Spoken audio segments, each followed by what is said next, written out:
Long ago, in the town of Hamelin, life was peaceful and prosperous. The people were hardworking, the streets were clean, and the town square was always lively with merchants selling fruits, fabrics, and bread. But one dreadful year, something terrible happened. A plague of rats invaded Hamelin. They came in swarms, filling the streets, alleys, and homes. They gnawed at grain sacks, ruining the town's food supply. They stole cheese from pantries, frightened the children, and even nibbled at the mayor's fine velvet robes as he slept.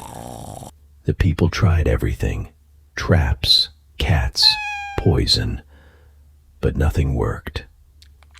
The rats were too many, too clever, and too hungry. Desperate, the townspeople gathered in the great hall, begging the mayor to find a solution. "If we do not rid Hamelin of these vermin," cried a baker, "we will starve before winter comes." "They have ruined my best silks," lamented a merchant. "My baby barely escaped when a rat tried to bite him in his crib," sobbed a mother.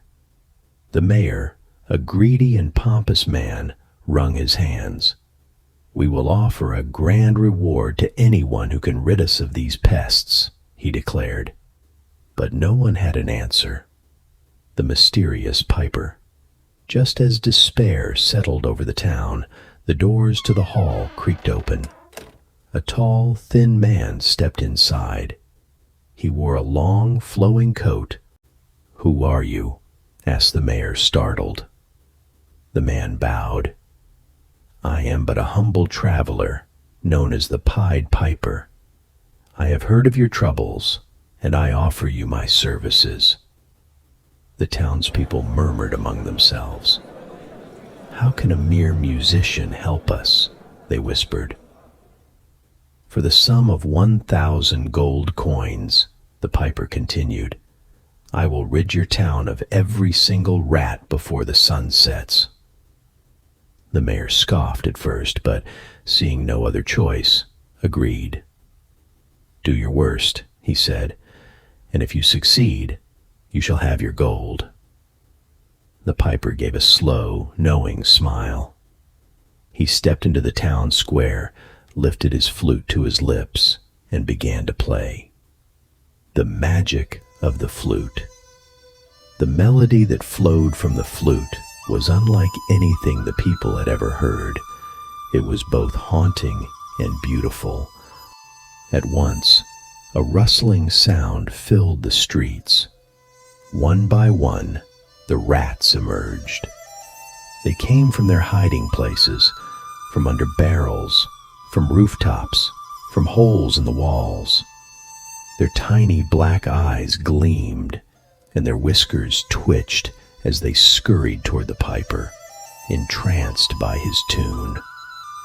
The people gasped in amazement as hundreds, then thousands of rats followed him.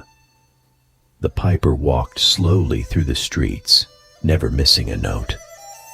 Like a great river of fur and tails, the rats trailed behind him. He led them out of the town gates, down the winding path, and toward the great Weser River. Without hesitation, the rats plunged into the water. The current swept them away, and soon not a single rat remained. The town of Hamelin was free. The people cheered and rejoiced.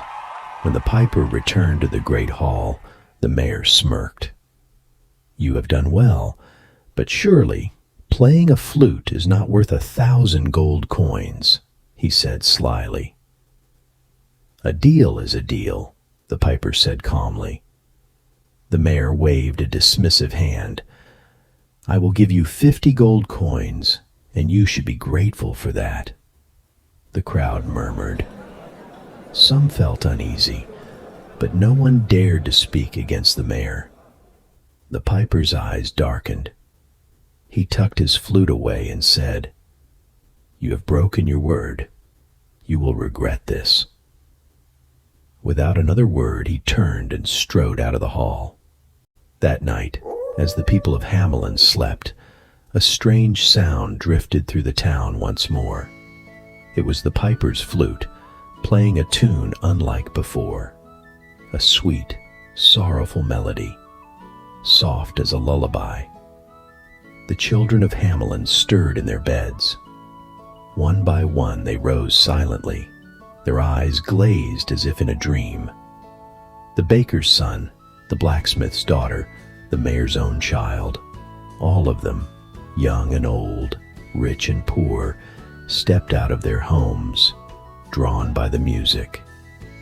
The Pied Piper marched through the streets, playing his flute, and the children followed him, just as the rats had done before. Through the town square, past the sleeping guards, out of the gates, they walked. The moon shone brightly on their faces, but they made no sound, only moving in perfect rhythm to the piper's tune. Their parents awoke to the distant music, and their joy turned to terror when they realized their children were gone. The entire town rushed after them, following the distant glow of the piper's colorful coat. But they were too late. Some say the piper led the children into the mountains, where a great cave opened and swallowed them whole, then closed behind them forever.